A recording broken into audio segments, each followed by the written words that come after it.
Rev it up, how good, Surly Talk Sports, screaming in off the back fence like Bunty, Sunday night at Go Media Stadium. What a weekend of sport we were treated to. Of course, the Warriors, back-to-back upset wins, huge dubs for us. Then in the Super Rugby, two great New Zealand derbies. The NBA Finals, they continue to march on. And then arguably, most importantly too, Northcote getting the win over Takapuna to lift the Les Perres Shield. A massive dub for us, 38 points to 20, probably our best performance of the year so far. Great to bring Les back home.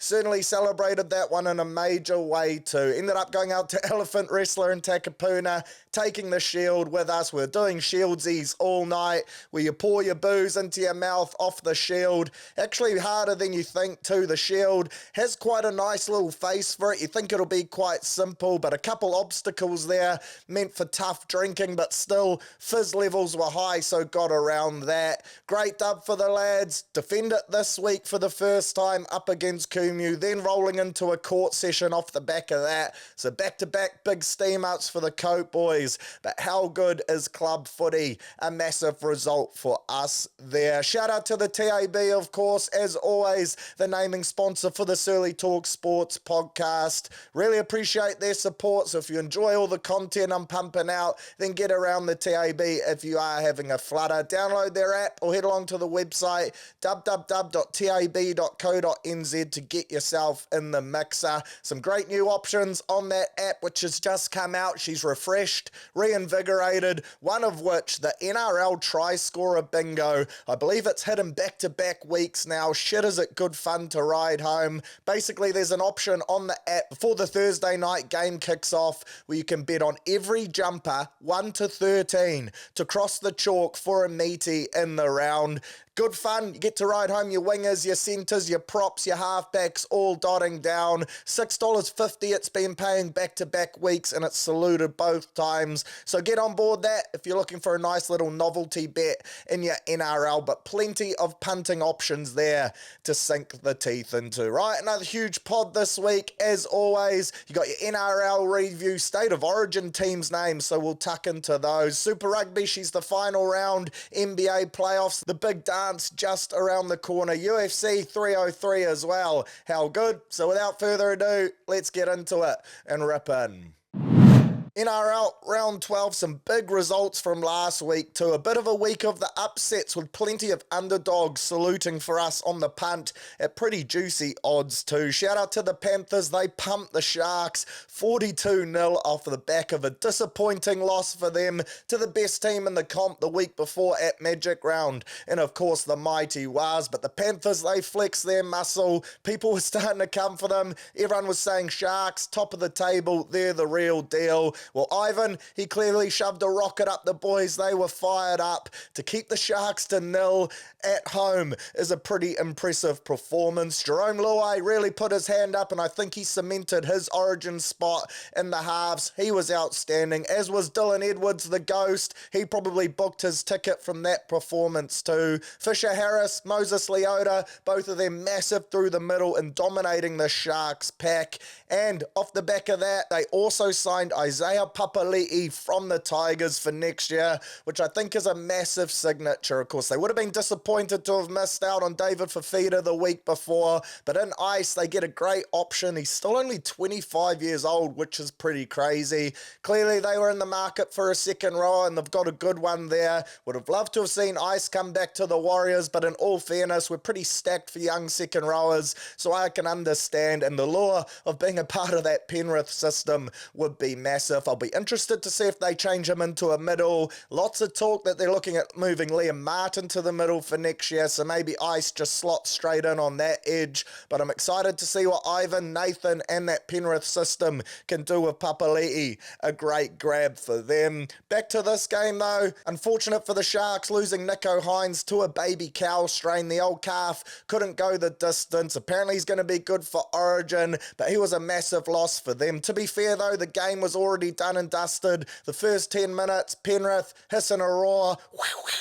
and they went on, put on a clinical performance, just way too good for Craig Fitzgibbon's lads. The Titans, well done to them. They won the Battle of Brizzy with no one giving them a real chance. Nickel Clockstad. It was a high-scoring thriller. Suncorp packed. Sunday Arvo, you gotta love that. And it was actually a pretty cool game to watch in the lounge before the Warriors game kicked off too. Fair to say everyone was fizzing that one. Majority of people wanting the Titans to get the dub. Keanu Kinney, shit was he huge, filling in the one jersey. Ex-Rosmini lad, shit school, but this kid can play football, and he's probably their best produce from in recent years, that's for sure. David Fafita, he was a weapon too. Probably already been told by Billy Slater, the bush poet, that he was missing out on Origin, so he had a bit of a bee in his bonnet, racking up over 230 metres and a couple of try assists as well. Massive performance from the Titans. They've been much improved ever since they rocked over to Mount Smart and bet us on Anzac Day,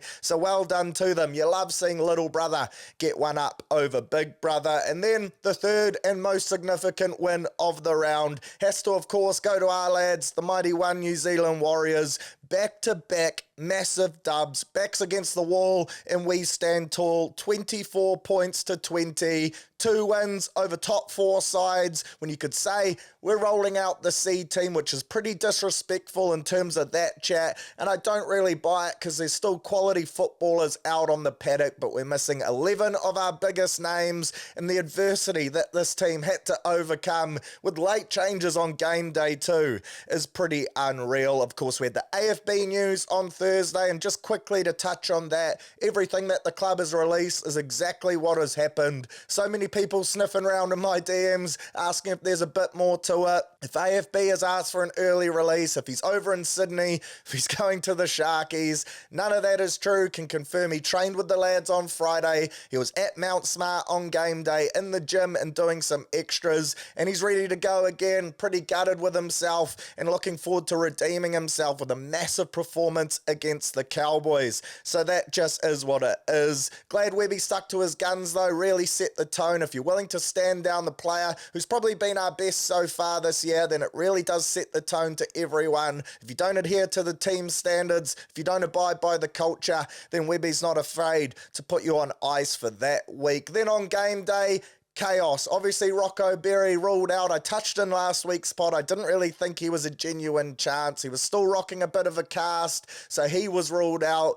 Chance moved to the centres, but then Chance pulls out late with an illness, unable to play on game day. So young buck Moala Graham Taufa comes in to make his club debut. Love that. Then Tain Tuapiki, the drama's not over yet. He gets scratched out late too. Baby on the way, misses in labour. So congrats to Tain. Unreal, the birth of his first child. So that brings about another switch. Dallin to fullback, Kossi onto the wing. She's pre-game chaos. Then once the whistle gets blown, Paulie Roach last 10 minutes, which was a real shame. Shit was he looking sharp. He was unreal against the Panthers. I thought he'd gone to another level again this week. His pass is lightning quick. He was starting to dart out of dummy half, and his defense was massive. He was launching himself into some tackles. So all of those things stacked up against us. Fair to say, pre-game, I was really worried about this one. We were dropping like flies, but at the same time, the boys had proved the week before, no matter who we chuck into the mixer,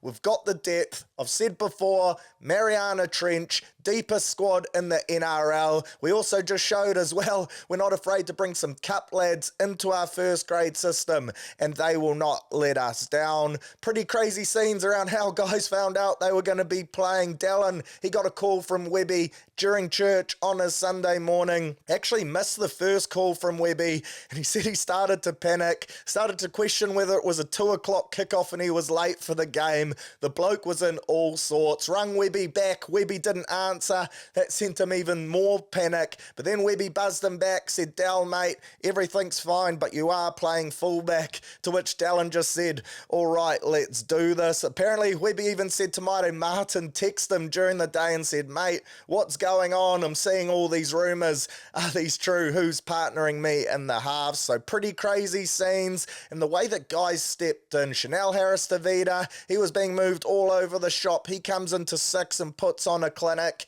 And that guy I touched on just before, Tamaire Martin, outstanding yet again. So let's get into the standouts for me, and we'll kick it off with T. Back-to-back blockbusters in the 7 jersey, and alongside Chanel, I just thought we looked so good on our attack. Our system, we've clearly simplified things, hitting down lines, playing off the back of shape. We've simplified that structure, dominating the middle and the ruck, playing a bit wider too, using Walks' ball playing ability at first hands to give Tamaire and Chanel a little bit more room. Then off the back of that, you're already stretching defences because you're making them shift. Then when you got guys like Marata, Mitch Barnett, Bunty running hard, aggressive downlines, defences can't help but plant their feet, and that's when our ball players go to work, picking the best option every time, putting people over for meaties, and both of them in fact scoring tries of their own as well. Tamaire Martin, that try he scored, he had absolutely no right to dot down, slippery as shit, Mark Talia type stuff from him, and you just love to see it. So big couple weeks for T. Surely his confidence levels now are through the roof, and he looked so comfortable in at home, just directing this team around the park. His combination with Walks has been massive too.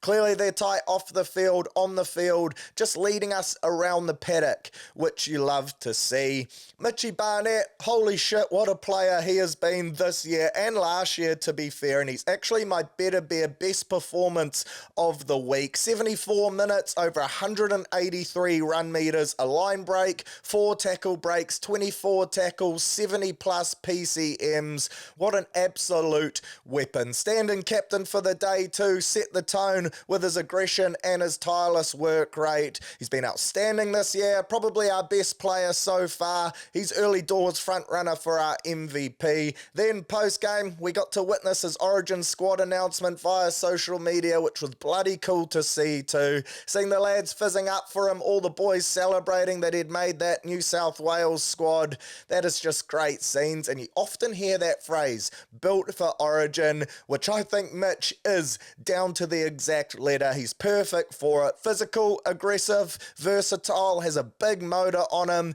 and he seems to rise to the occasion. No matter how big the stage gets, Mitch goes to that level too.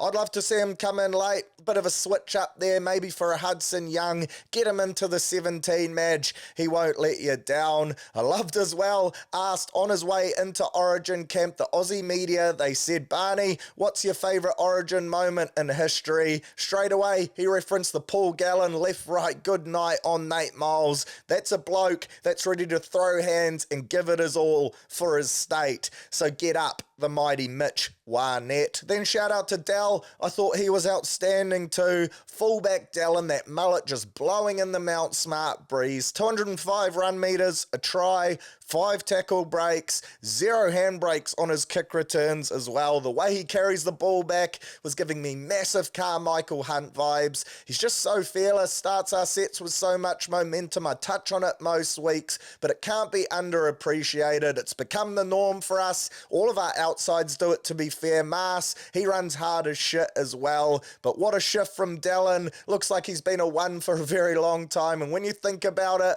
our 4 fullbacks to wear that jersey this year have all been insane. You got Mr. Safe as Houses, Chance Nickel Klugstad, RTS, the best footwork in the comp, Tain Tuopiki, only small in stature but big in mana, and fuck was he good against the Panthers and at the start of the year. And then the 4th stringer in Dell, respectfully of course, shit was he good against the Finns. Wanted to shout out Walks as well, touched on him before, and Bunty too, both of them. What performances they put in. The energy they've brought over the last couple weeks has been game-changing. Bunty in particular, he's really turned around the way he's playing, setting the tone on defense. He's often the first one up there, leading the line speed. We all know he can back fence it with the best of them. He's been doing that, but it's his work on D for me and those effort areas that has really stood out. Then you got Walks, just playing at speed. He runs hard, he defensively applies pressure. He's got that mongrel in him. him.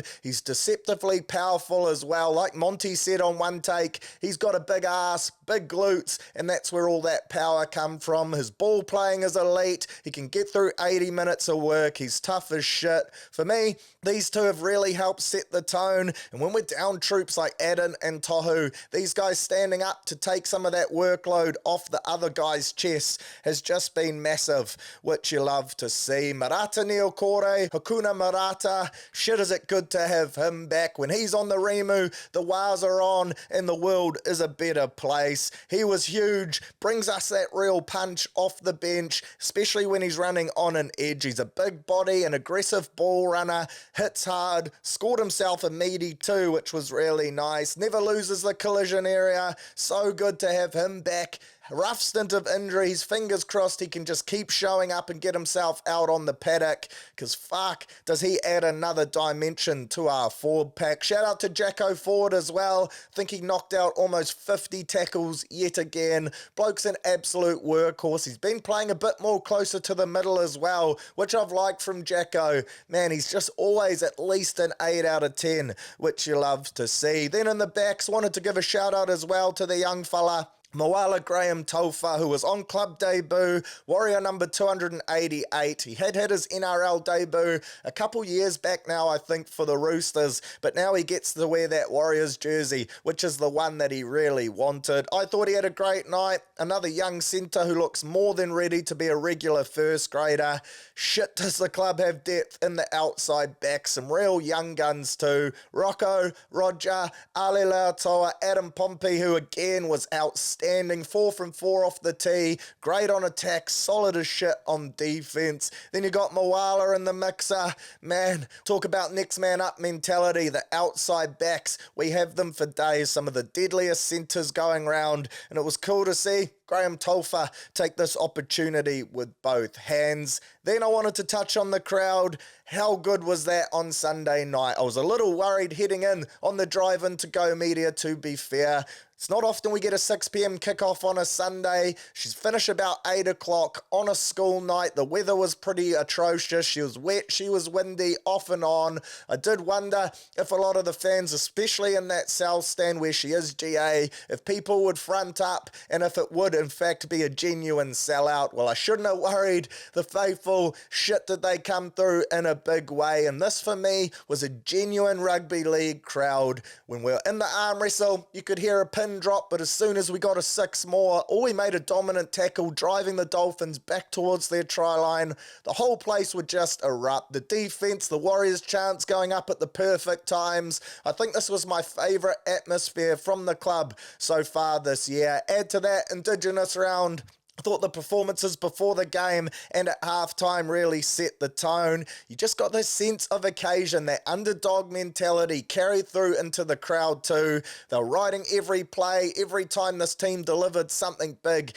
Everyone was up on their feet applauding, which you love to see. Then you throw in the fact that the next 2 home games are already sold out. It's pretty unheard of in New Zealand sport, to be fair. When you factor in the next one's 3 weeks away, then there's a game in 5 weeks' time against the Broncos, and both you already can't get tickets to. For a club team, not even in finals, this is just regular season code. I personally haven't witnessed anything like this in New Zealand sport, and you just love it. So good to see. So a massive result for our boys. Obviously the Dolphins, they'll be pretty disappointed, but I did say last week as well, only 2 of their 16 wins had come outside of Queensland. They love playing in their home state. Once they have to go on the road, they're a shell of the team that they normally are. I thought they threw a few strikes at us, but the Warriors lads, despite going down by 12 early doors, we just hang tough. That grit, that want to win, that determination shone through,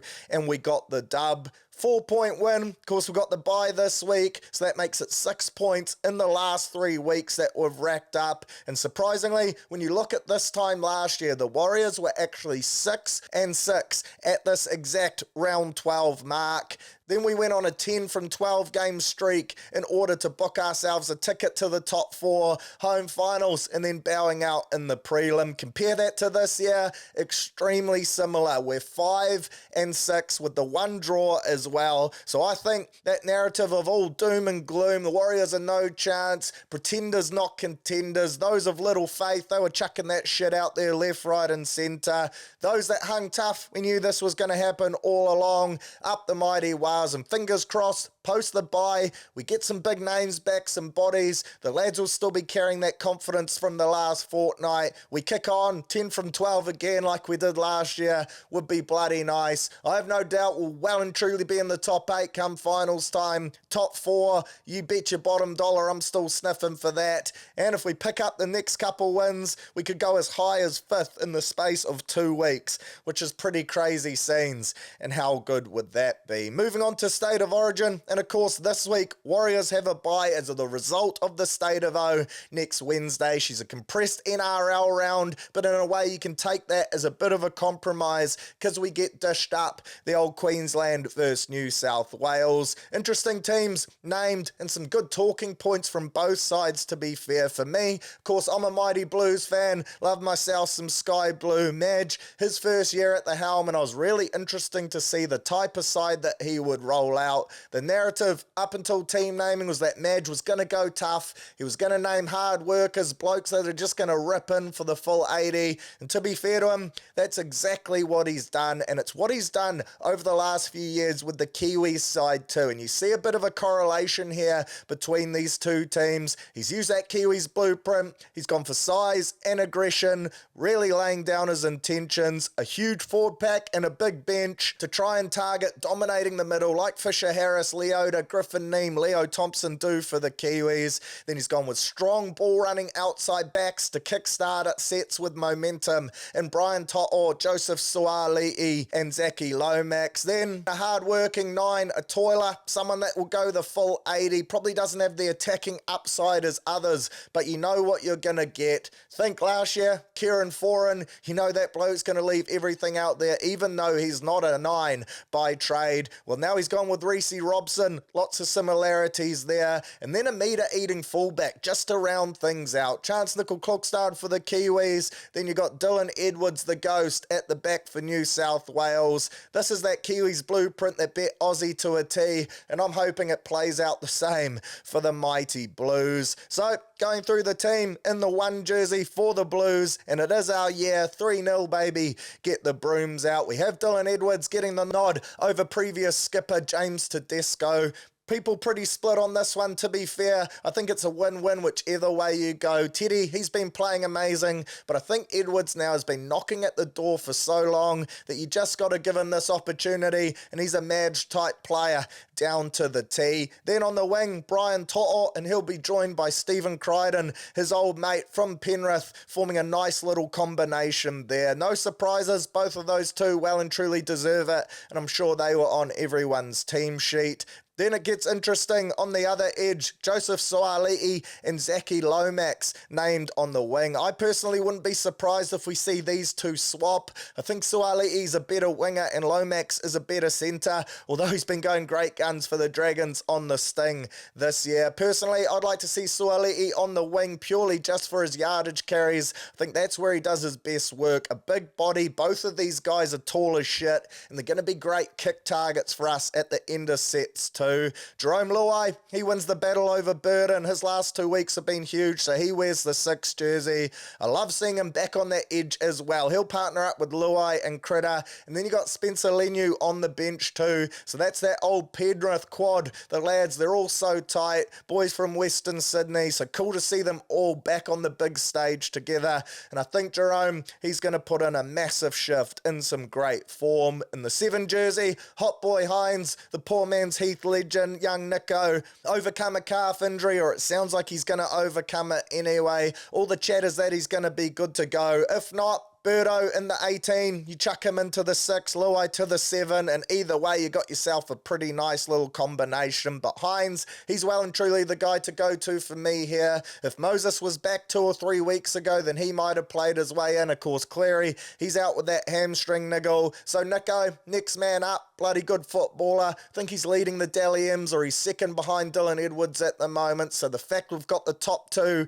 in the mixer, you gotta love that. Then to the forward pack, Payne in the Haas, he will be just that, the big Broncos enforcer looking to truck nut. And personally, I think he'll be fizz. There's no Tino Fa'asua Malawi for Queensland, because over the last couple years, those two have had a great rivalry on this stage. Payne, he's by far the biggest body starting out there on the paddock, so I think he's really going to look to set the tone and muscle his way through the middle. Joining him in the other props, Jakey Travojevic, our new skipper, go you good thing. Couldn't think of anyone that personifies that New South Wales mentality more than old Jake. He'll hit you hard, he'll test your rib cage, he'll get up with a smile, rip a thumbs up, and then just continue to go about his work. No frills, just a hard worker, a toiler, and a bloody good bloke. And I think he's going to be in for a massive shift. In the 9 jersey, plenty of controversy here. Gone with Reece Robson, like I touched on before, over Uppy Coruscant, and this to me really signals Madge's intentions. Uppy,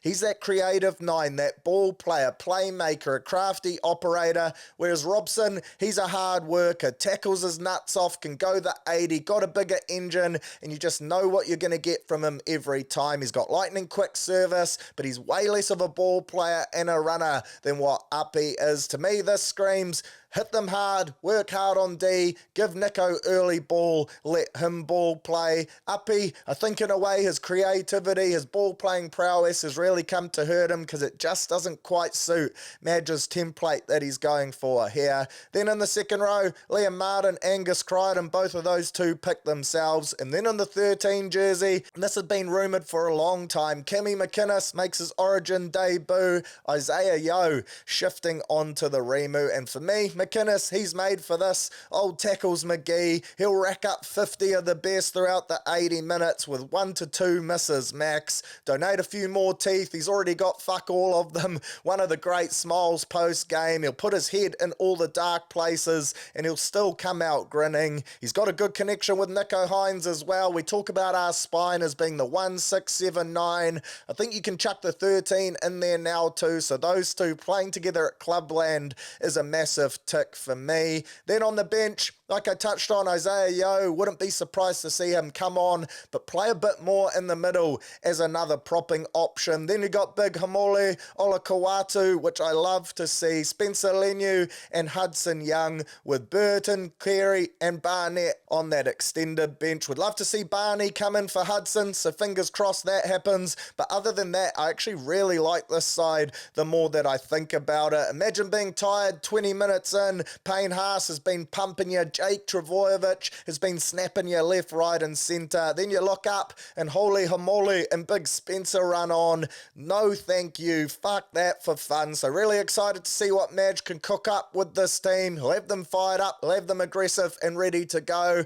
Barnett into the mixer. If the boys throw hands, I'd back us to win the fight too. So bloody exciting times as New South Wales fans. Then we jump across to those losers wearing maroon, the defending champs in Queensland, and all this chat that Queensland are underdogs, that can be kicked right out the door, because they are betting favourites and they're favourites in everyone's minds too. New South Wales missing 4 or 5 regular starters, so get that shit out of your mouth. At the back, Reece Walsh, he picks himself on the Sting, Xavier Coates and Murray Talangi, which I found quite interesting. I was expecting to see Selwyn Cobbenco's name there. He is named in the 17 still though. We'll touch on that shortly. And the centres, pretty deadly in Valentine Holmes and the Hammer. Tommy Dearden gets the nod in the 6. No surprises there. DCE, the skipper, the Brontosaurus, he will lead the team around the paddock with his hissing kicking game. Ruben Cotter and Lindsay Collins, they're your props. Hunt in the 9 jersey getting the start over Harry Grant. Jaden Sua and Nanai, your second rowers, and then Patariki Cardigan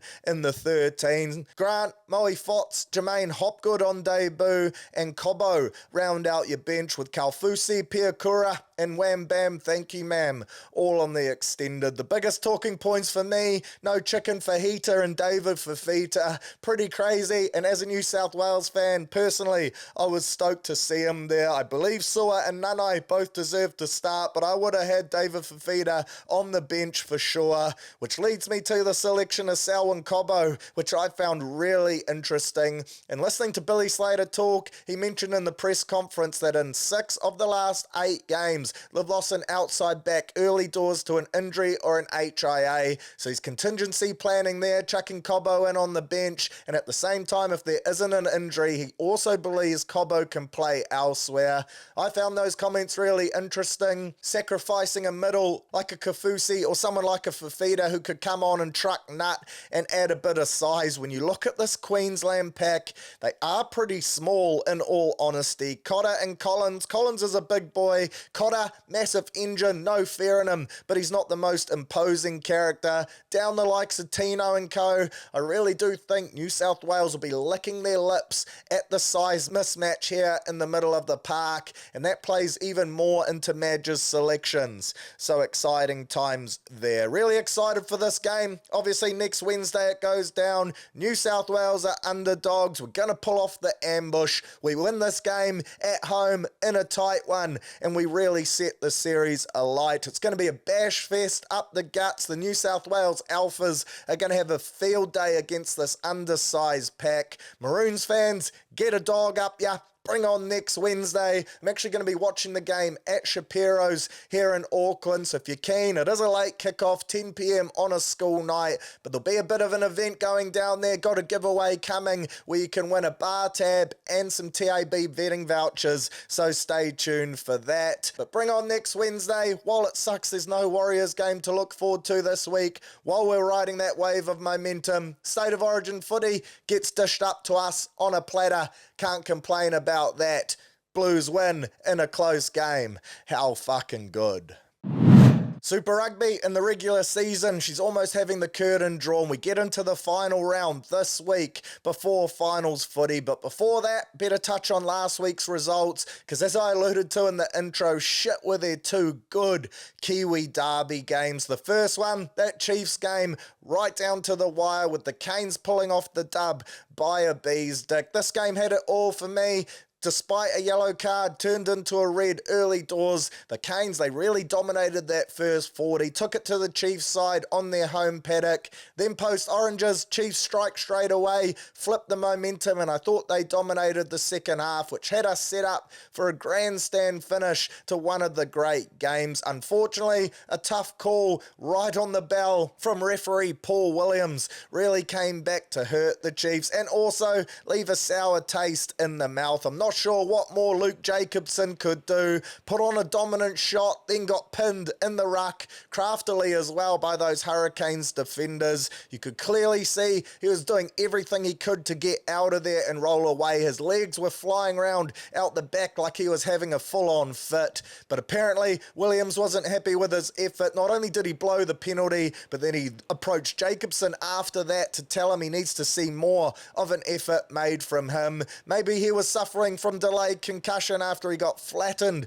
by a Tini Nanai Satoro on a run earlier on in the game. I thought Paul Williams was strong overall. I enjoy his banter and the rapport that he has with the players, but for me, that decision simply wasn't good enough, and the fact it cost the Chiefs the game really does hurt. Overall, though, a great display of New Zealand footy, some big matchups all across the paddock, guys putting their hands up to Razor and saying, pick me. Then we had the Crusaders on the Saturday night, best the Blues, and man does this hurt. It seems like they always have the wood on the Blues over the last few years. Yes, the Blues won at Eden Park not too long ago, but this was vintage Crusaders here. Season on the line, home crowd, fan shop in a massive way, and they get the job done against their biggest rivals in the comp. I thought that yellow card to Stephen Perifeta in the first half was really bloody rough, and it did get kept me thinking, does rugby need to change this law? They got the call wrong in general. You could clearly see Stevie P, he was trying to catch that ball, not intentionally slap it down, and there is a big difference.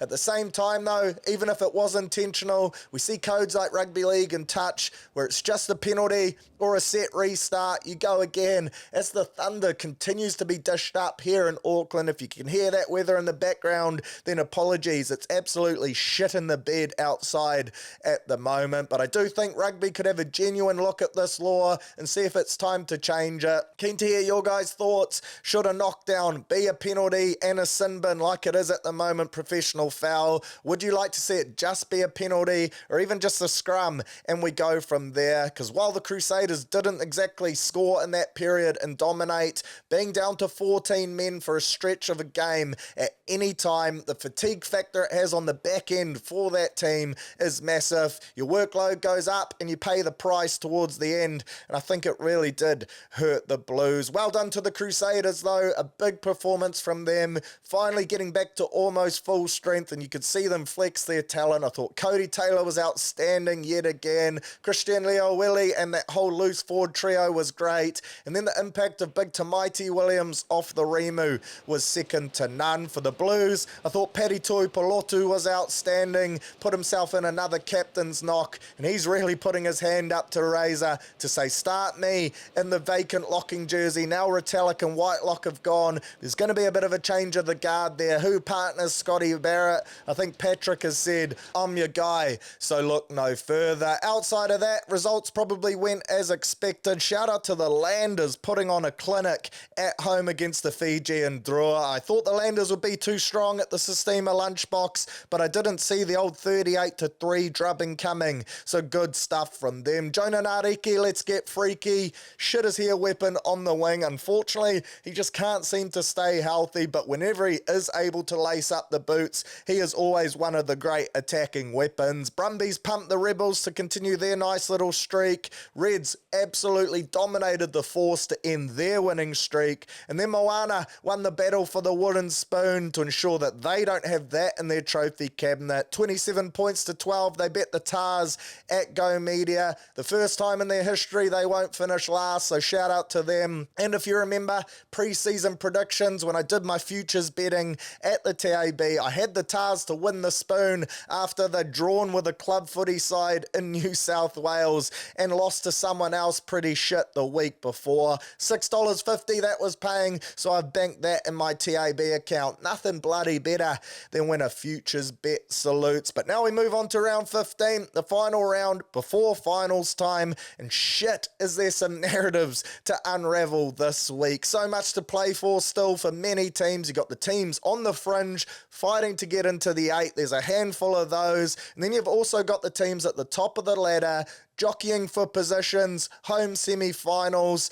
I've said all along, 8 teams out of a 12-team competition. That's way too many to be advancing through to the knockout stages. But at the same time, this last round, it's bees dick stuff. So in a way, they've semi-validated it with how much there is on the line down the stretch. One big game is actually the first game that we get dished up to. Your Friday night football sees the Crusaders host Moana down there in Christchurch. Both teams need to win to make it and win well. The Crusaders, for me, I see them just dominating this one. At this stage, first game of the round, basically if they secure a bonus point win, 5 points, then they do everything that they can do to force themselves in. They will need other results to go their way. They'll need the Rebels to beat the Drua in Fiji, and they'll need the Force to lose to the Brumbies in the last game of the round. The Fiji one is a real worry for me. Conspiracy theory, a possibility as well. Imagine this, right?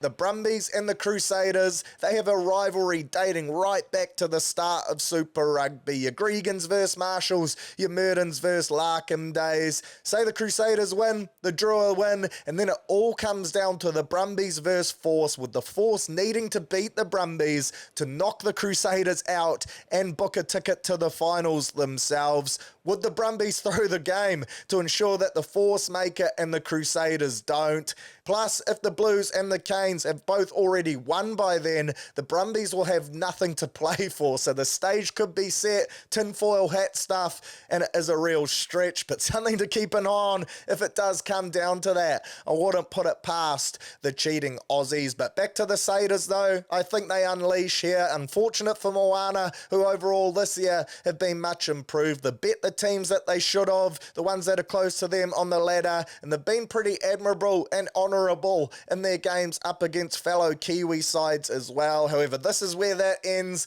I think the Crusaders win, and win by plenty, ensuring that their fate then goes into the hands of the other results. The next key game for the final situation is the first of a 4-game stint on your Saturday. Drua vs Rebels, 2:05 p.m, and if this game was in Melbourne, I think Rob Penny would be fizzing, flying over there, hoping to ride home a famous win. But the fact it's in Lautoka and the Drua having to win to lock themselves into 8, I think this could be the nail in the Crusaders' coffin. Probably much to the relief of the team that finishes first, because fuck having to play a healthy Crusaders side in round 1 of the finals. You'd way rather prefer to play a Drua team on the road. So I think the Drua will be too good for Melbourne in Lautoka and end the Crusaders' hopes there. Then you have the Canes versus the Landers following that. Landers were sharp last week, like I touched on. Swills, they're fighting for first on the ladder though, and booking in a home semi-final. They're only 3 points ahead of the Brumbies, so they need to win this to ensure the Brumbies don't leap them. Lomax, he's rumoured to return, be back to this forward pack, and I think they're just going to be too good here at home, and I'm backing them to get the chockies. Blues versus Chiefs, 7:05 p.m. kickoff, feature match of the round at the Garden of Eden. Battle of the Bombays, winner claims Pocono. Blues also in a battle with the Canes to finish top of the ladder. Chiefs locked into 4th, so probably less to play for in terms of your competition standings, but at the same time, I think they'll want to win this one, not only because of their rivalry with the Blues, but more so just to prove that they can beat these top teams in this competition, because you could say not since round 1 when they beat the Crusaders, or probably actually more honestly since they pumped the Brumbies at home, have they beat a genuine title contending team. They've lost to the Crusaders and the Canes, so beating the Blues here would be a big scalp for them to claim and a huge confidence booster heading into finals time. And then your last game, it's going to go right down to it potentially. You have Kurtley Beale and the Force taking on the Brumbies. Could it come down to this? Geez, it'll make her an interesting watch if it isn't. It could make a boring as shit game on paper become bums on seats stuff. In all honesty, can't see the Force winning this though. Brumbies, they've looked great over the last 6 to 8 weeks, really flying under the radar across the ditch, and I think they should have too much for the lads from Perth. So plenty to pay for. It's all go. Excited to see how it all plays out. Perfect timing too. Warriors on a bye. Lots of Kiwi fans will be looking for something to watch. Super Rugby ticks that box, so no doubt Sky Sport and Co will be doing some great numbers there. And then finally, on your rugby union, wanted to give a quick shout out to Richie Mo'unga, the old show and go Richie Mo, who picked up the dub in Japan as well, alongside fellow Kiwis in Shannon Frizzell and friend of the show, ex-Harbour stalwart in Jacob Pearce. They won the Japanese League, massive fizz there. Richie also got Player of the Year. Shit, does he love winning domestic comps. This is his 12th trophy there. 7 with the Crusaders, 4 with Old Canterbury, and then 1 with Toshiba. The bloke's an absolute freak, and maybe, just maybe, we'll see him see the light and add a 2027 Rugby World Cup trophy to that cabinet. You could say it's the only thing missing from his resume to put him right up there as the best 10s to ever play the game. So shout out to the great man, Richie Mo.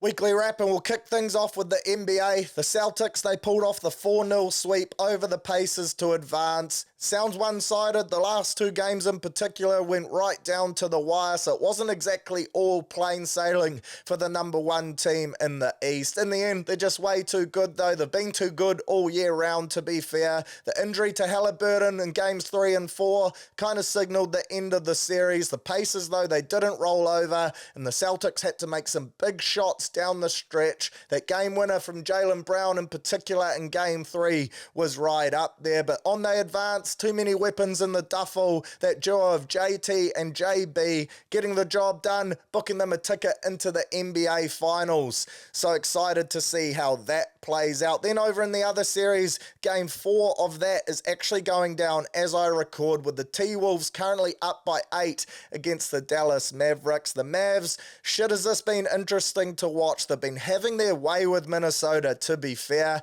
Kyrie and Luka, they've been cooking Cat and co. Shit, has Cat been disappointing in this series for the Mavs. This is exactly what they envisioned when they got Kyrie and added him next to Luka. It's taken a couple years to come to fruition, but now it's paying off in a major way. What a duo they are. They both love making big shots down the stretch. Some of their game winners and final quarters have been huge throughout this series. Luka, he's been playing through injuries early doors, but now he looks to be back to full health, reinvigorated, and he's been unreal. And then Kyrie, looks like he's pushing along the young fella too, just playing that mentor role. We all know Kyrie loves the big stages. He's been pretty clutch, and alongside PJ Washington, they've had a nice little third piece too. They could be bloody tough to beat, in all honesty. I can't see the Timberwolves winning this series from here, and the Mavs losing 4 straight. Surely not. I can see the T-Wolves winning today's game and maybe one more, make her 4-2, but I'd be extremely surprised if it's not a Celtics versus Mavericks finals kicking off next week. UFC 302, massive card of biffs this weekend, with Poirier taking on Islam as your main event, and then you got Strickland versus Costa as your co-main too. Should be a great card, looking forward to this. 2 great biffs, I'll be tuning into that on my Sunday morning. Pretty fucking dusty, no doubt, off the back of the Northcote Cordy. Interesting in the world of UFC too. If you haven't seen it, viral video going around this week of Conor McGregor partying up a storm ahead of UFC 303 going down. I think it's June 30th, so right at the end of next month. I'm pretty sure Chandler would have been grinning from ear to ear seeing this footage come out. Conor looked absolutely off his face, clearly not taking the fight camp as serious as he has in the past. If you haven't seen the video, basically he looks high as a kite, eyeballs of doom, real dinner plate type of stuff that he's running. Looks like he's in a nightclub and he's making his wife lick his stomach as he films himself dancing. She's pretty out the gate. So fingers crossed Conor's taking the fight a bit more seriously than that. This is a bit of a Ryan Garcia type of smokescreen, and we see a locked-in Notorious come fight day. Also in huge news for that card, and for Kiwi fight fans in particular, great to see Carlos Oldberg get a crack at the co-main event in what is probably going to be one of the biggest booked pay-per-views in UFC history. What a way to make a name for yourself, especially in America, in the biggest market of all. He'll be taking on ex-light heavyweight champ and the number 3 ranked Jamal Hill. A massive fight for Carlos. He's currently ranked 11th. If he can win this biff, he'll probably book himself a title fight as well, up against Alex Pereira, which will be pretty damn crazy. He's a heck of a fighter, good-looking bloke too. He's a real glamour, so looking forward to watching both of those fights late June. It'll be must-watch stuff, pure bums on seats. And then to round out the weekly wrap, was going to talk some football, but who cares, to be honest. Liverpool, they won nothing. Manchester United, they won the FA Cup. FA stands for fuck all. No one cares. Absolute losers. And then the Phoenix, of course, they were knocked out. Shout out to the Central Coast Mariners. But now it's go the Black Knights for me. And then Cricket World Cup as well. T20 World Cup. I believe that gets underway next week with the Black Caps, their first game next Saturday, I think, up against Afghanistan. So looking forward to watching that, coming to you live from the Caribbean. Friend of the show, Finn Allen, heading over, looking to rip and tear, put nut on Rimu and smash sixes left, right and centre. So get up the mighty Caps, but we'll touch more on that in next week's pod, right on the eve of kickoff. How good. Punting chat time now, brought to you, of course, by our great mates in the TAB. If you're punting with any other platform here in New Zealand, take a good hard look at yourself in the mirror, then download the TAB app or head along to their website, jump on, sign yourself up, get yourself in the mixer. Promos, boosted options, power plays galore. Plus, head along to the Punters Lounge where you'll find even more promos. There's something for everyone, and we really appreciate their support. Last week in the NRL, 6 from 8 from me. The Broncos and the Storm both cooked me going down. Of course, this week she's a shortened round, just the 5 games, so let's tuck into those before having a bit of a look ahead to your State of Origin early odds as well. Tonight, we've got the Eels taking on the Sharkies. Eels $1.75, Sharks $2.10. Some big ins for Para this week. You got Gutho and Moses back, and Will Penasini. He's also back from the man flu as well, so a big trio there for the lads from Parramatta. Gutho, he's named at fullback. Blaze Talangi named on the bench, but if the rumours are true, the King, he might actually move into the centre to keep the Stoner in the 1 jersey, because shit, has he been playing good there the last few weeks. I'm hoping that happens for my fantasy side as well. Need Blaze punching out the big numbers, especially in these bye rounds, which are bloody hard to navigate. Then from the Sharks, Nico, Cam McInnes, they're both out, so Tricky Trindle comes back in after his off-field dilemmas to run the cutter in the 7. In terms of your stats, the Sharks, they've won their last 3 games at CommBank, and the Eels, they've conceded at least 30 points in 6 of their last 7 games. They've been all at sea, missing their 2 big leaders and their best players, but I do expect them now to be a whole lot better with those 2 back in the saddle. In terms of your try scorers, Micah Sivo, he scored 11 tries in his last 7 games. Blaze Talangi, he scored a try in his last 3 straight, and Sione Katoa for the Sharks, it's his 100th game, so maybe a bit of a milestone meaty for him on the cards for the lads from the Shire. For my same game multi here though, I'm going the Eels, Sivo and Katoa, paying $5.69. Under that TAB same game multi promo, misses by 1 leg, I'll get my money back as bonus cash and I can reinvest that elsewhere. You gotta love that. Then on to your full fizz Friday, Knights taking on the Doggies. Knights $1.62 favourites at home. The Dogs playing good code at the moment and paying $2.35. Birdo and Critter, they're out for the Dogs, and in a huge blow, Viliami Kikau, he's out for a decent amount of time too. Rumour mill is saying 6 to 8 weeks, which is tough scenes for them. Jacob Preston, he comes in to start. He's a more than capable replacement, but it's still a bit of a blow because that left side for the Dogs has been wreaking havoc as of late. The Knights, they're at home, which always makes them a big favourite, and they're aiming for their 5th consecutive victory. 5 on the bounce without KP. That's pretty impressive stuff. Interestingly though, the Bulldogs have won 7 of their last 9 games in Newcastle, which is normally considered a bit of a fortress for the Knights. So the Dogs actually love going there. For your try scorers, David Armstrong, aka Legs Week, he's scored 5 tries in his past 4 games, 3 of them in the 1 game though, so you got to keep that in mind at Magic Round, but you can get him for $2.25 anytime,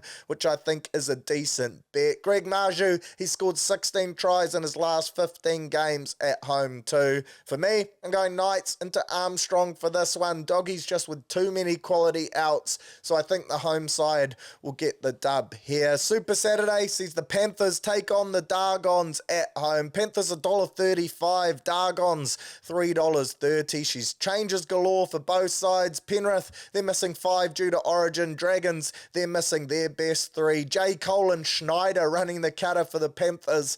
A sentence I never thought I would say, but hey, we get to witness it this week, which is good stuff. The Panthers, they've won their past 6 games against the Dragons and 13 of their last 14 overall games at home too. The Dragons as well, they've lost their last 10 games without Ben Hunt, who of course is out for Origin this week, so straight away you can pretty much put a line through them. For your try scorers, Sinia Taruva, he scored 7 tries in his last 5 games at Bluebet Stadium, paying $1.68 to salute here, so get him on your slips. Despite the outs, I'm going with Panthers into Taruva in this one. I also think Dane Laurie's a good shout, $2.30 wearing the fullback jersey. He can be a genuine rugby league handful when he's on, so look out for him. And then for a real value play, someone for the Dragons fans out there, if you love the Red V, Luciano Leilua, he gets to start for Jaden Sewer, who is at Origin. Leilua and Sewer rhyme,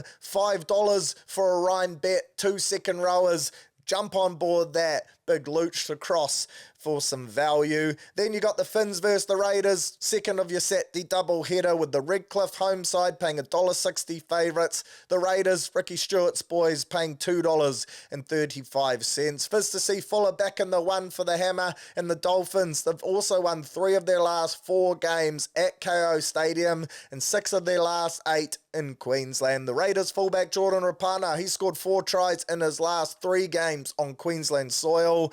And Dolphins winger Jermaine Isaac, he scored 6 tries in his last 5 games. So both are good shouts there. I'm going Finns into Isaac, and I also don't mind a cheeky little go, a side investment on Cody Nikarima here at $5.25 to cross over after a nice little dart. He loves a bit of ball running, particularly in games like this. Cody's off a dart, that's the ultimate Kiwi combo, so jump on board that. Sunday Arvo, Roosters versus Cowboys to round us out. Roosters $1.13 favourites, the Cowboys paying $6.20. Put down the cotton buds, that wasn't a mistake. Holy dooly, the TAB is well and truly riding off the Cows. Teddy redemption game, he'll be fired up, ready to rip in old James Tedesco. No doubt he'll slip over, his ass crack will probably come out at some stage, but I do think he'll have a great game. Luke Keary, he's been named to play too, despite being in the Origin mixer, so it looks like he will lace up. The Cowboys, they'll be without 6 of their best, so I do think these odds are pretty spot on. The Cowboys, they've lost 3 of their last 4 games at Sydney venues. And for your try scorers, Joey Manu, he scored 6 tries in his last 5 games, and Sammy Walker, he scored 58 points in his last 4 games at home. Same game multi here. Roosters into Joey and Teddy, 3.32 for a little Sunday Arvo tick fest, and hopefully that can come through. Then Super Rugby this week, Crusaders, huge favourites over Moana. Moana paying $11, the Crusaders $1.02. For me, the bet from this game, the only way to extract some value is the Crusaders over tries market. 5.5 it's set at. I think they score more than that. $1.65. Yes, please. I'll also be jumping on a little same game multi. Crusaders over 5.5 tries into Cody and Severis anytime. Ride that one home. Canes versus Landers. Love the Canes here. Line is 17.5 in the favour of the Landers, which is a lot. You can tease that down to -7.5. The Canes win by 7.5 or more. $1.27. I think that's a nice and pretty safe multi-leg to have in the mixer. Then for your other Kiwi derby game, Blues versus Chiefs. Blues $1.35. Chiefs $3.20. That for me is way too much for the Chiefs in the head-to-head market. $3.20 is pretty crazy. Team's not out at time of recording, but I have it on good authority. Dalton's back, Caleb Clark is back, so I do like the Blues to get the win here, but I think it will be tight. So Blues 1-12 at $2.60 is a good bet, and I also like that same bet I rolled out last week in the Chiefs versus Canes game, the try bet option of either team to win by under 7.5 points, $2.60 for that. I love it personally, so I'll be getting on board. My multi for the Super Rugby, cheeky little 2-legger, Crusaders over 5.5 tries, Blues 1-12, $4.34. Help yourself. And then UFC, before I get into my best bets and my multi, 302, the 2 main biffs I'm going to look at here. There's also some great main card specials though in your power plays, so make sure you check them out. Some juicy options to jump on board. But for the co-main, I like Strickland over Costa paying $1.40. I like the double chance KO or points option at $1.52 even more. And then for the main event, unfortunately I think Islam wins, and the odds suggest that as well. $1.15. The double chance though of the KO or submission at $1.55 jumps out to me for your Sunday morning biffs. My bet of the week, 10 from 14 in these this year. Last week had the Warriors head-to-head, $1.90, too easy. This week, unfortunately, we can't get on the boys again, but I do like that Crusaders over 5.5 tries. It's literally going to be on every bet I have. $1.67. Hopefully she's a shoo-in and we continue this impressive winning streak. And then for your multi, Ivan Leary, roll the dice, have a crack at some juicier odds and see how we go. I'm going Blues versus Chiefs, try bet either team under 7.5. Then I'm going Parramatta, head-to-head to get the win over the Sharks. And then UFC, I've picked out a main card special from those power plays. Islam, Jalton Almeida, Kevin Holland, and Sean Strickland all to win. That option alone paying $3 by itself. Chuck it into that multi, cook her up in a pot, and we get $13.65. Love that, and I'll be chucking a cheeky tenner on it, hoping it salutes for $136.50 of the best that I can blow in Danny Doolan's post the Cordy. How good is punting? Right, that's us for another week. Shout out, of course, as always, to you guys for tuning in. Really appreciate your ears and those that watch on the YouTube as well. Shout out to the TAB. Great to have them on board as always. And shout out to the Better Bear too. Your Better Bear best of the week was Mitch Barnett, aka the Warnet. What a shift from him up against the Finns. Now getting ready to hopefully rip and tear and get his opportunity to debut in the Sky Blue State of Origin. Madge, give him a run. He won't let you down. And if you are getting on the steam this weekend, cracking open a few tins, head along to your local bottle store, grab yourself a box of Better Bear. You won't regret it. No carbs, she's truly carb free, 87 calories, great for the rig, so you can still delete a few vessels without feeling bad about your puku. Wake up the next day feeling refreshed, hydrated, and ready to rip in again. Up the mighty coat, big game for us up against QMU, defending Les Pearce, the Ramfurly Shield of North Harbour Rugby, into a Cordy, so hopefully 2 big wins for the boys. Get up the Blues. Next week's pod, I'll actually roll out bit later on your Thursday. I'll record it Thursday morning so you can hear my thoughts and my review of the game hot off the press. So stay tuned Thursday Arvo, not Thursday morning, for STS as we look to dissect Origin and fizz up for another full week of sport and your finals footy in your Super Rugby. But go well, have a great weekend, enjoy all the sport on offer, rip and tear. Catch you back here next Thursday. How good.